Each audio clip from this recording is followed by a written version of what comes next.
Olá pessoal, uma boa noite a todos. Sejam bem-vindos ao canal Sistema de Ensino Monte Carlo.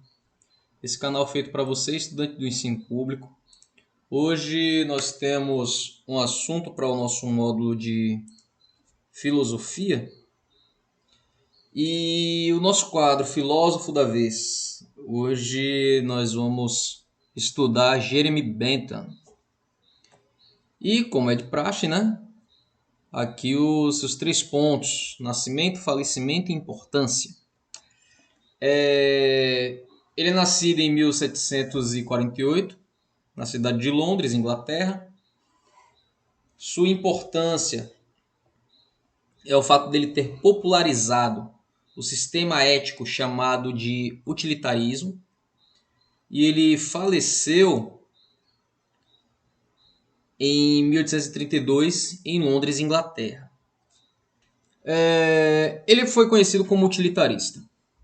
E um fato curioso que envolve Jeremy Bentham é que, apesar do fato dele ter morrido há cerca de 200 anos, ainda é possível vê-lo quando você passa pelas abóbadas da Universidade College, em Londres, porque lá ele foi colocado em uma caixa de vidro, os seus restos mortais, né?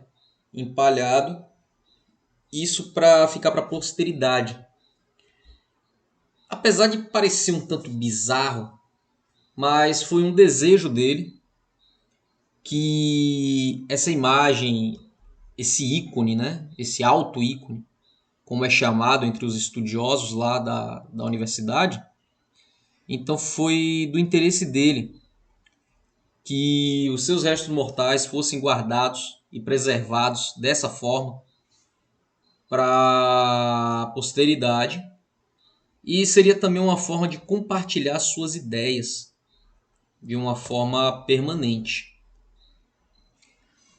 E a ideia pela qual Bentham é mais conhecido é a doutrina ética chamada de utilitarismo, e que se apoia no que é comumente denominado de princípio da maior felicidade. E esse princípio afirma que alguém deve aprovar ou desaprovar uma ação em nome de uma felicidade. E entre os seus tratados tem um parágrafo que explica isso, onde ele diz: de acordo com a tendência que essa parece ter de aumentar ou diminuir a felicidade da parte cujo interesse está em jogo. Digo isso de cada ação, seja pela qual for, e, portanto, não só de cada ação de um indivíduo privado, mas de cada medida do governo. Olha que ele está estendendo essa ideia de um ponto de vista egoísta para egoísta não, de um ponto de vista próprio e particular para uma esfera social, onde essa decisão pela busca da felicidade ele seria também tomada pelo governo para a manutenção e administração da própria sociedade. E, naturalmente, a questão imediata que isso aborda é como seria possível julgar se uma ação provavelmente vai promover a felicidade ou não, de maneira que, surpreendentemente, um pouco, que na verdade o que surpreende um pouco a visão de Bentham era de que seria possível empregar um cálculo felicífico, ou trava-língua aí. Então, poderia-se empregar um cálculo de felicidade, um cálculo felicífico, para fazer avaliações exatas a esse respeito. Especificamente, ele argumentava ser possível quantificar a felicidade em termos de qualidade, como intensidade, duração e pureza. Assim, uma ação está certa se, depois de somar todos os prazeres de um lado e todas as dores do outro, o equilíbrio ele permanecer ao lado da felicidade. Ou se você conseguisse uma igualdade dos prós e dos contras, né, por assim dizer.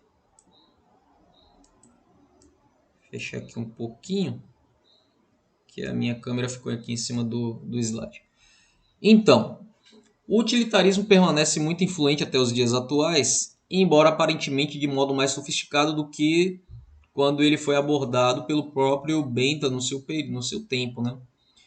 Só que realmente, no entanto, essa teoria sofre de muitas falhas e essas falhas são significativas.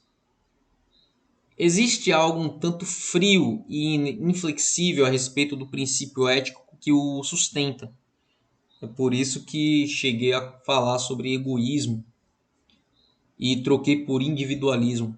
Mas o que tudo tange, né, para essa questão egoísta, onde a sua felicidade ela estaria acima da necessidade do outro. E eu deixei dois exemplos para explicar isso aí. Primeiro, a questão do panóptico. Panóptico, que é aquela construção feita de modo que os presos nunca saberiam se estão sob vigilância ou não dos guardas, e embora fosse possível serem vigiados a todo momento. Eu expliquei mais sobre o panóptico quando nós estudamos sobre Michel Foucault. Para mais detalhes, pode dar uma passadinha lá na nossa playlist para revisar esse assunto. E, por conseguinte, eles tinham de controlar o próprio comportamento, apesar de ser o projeto totalitário perfeito, pois os presos são controlados sem sofrimento desnecessário, e ele é, no entanto, estranhamente desumano, porque essa falta de humanidade no panóptico está relacionada à situação de sempre ter a mente do ser humano em pânico, pelo fato de poder estar sendo vigiado ou não.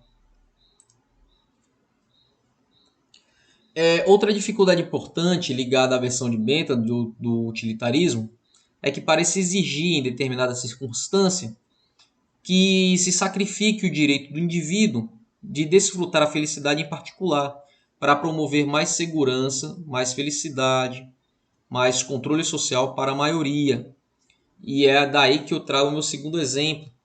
Em um caso em que, pela punição de uma pessoa inocente, pudéssemos, em razão de efeito dissuativo, salvar a vida de centenas de pessoas. Parece no mínimo possível que, nos termos do utilitarismo, segundo Bentham, isso seria a coisa certa a se fazer.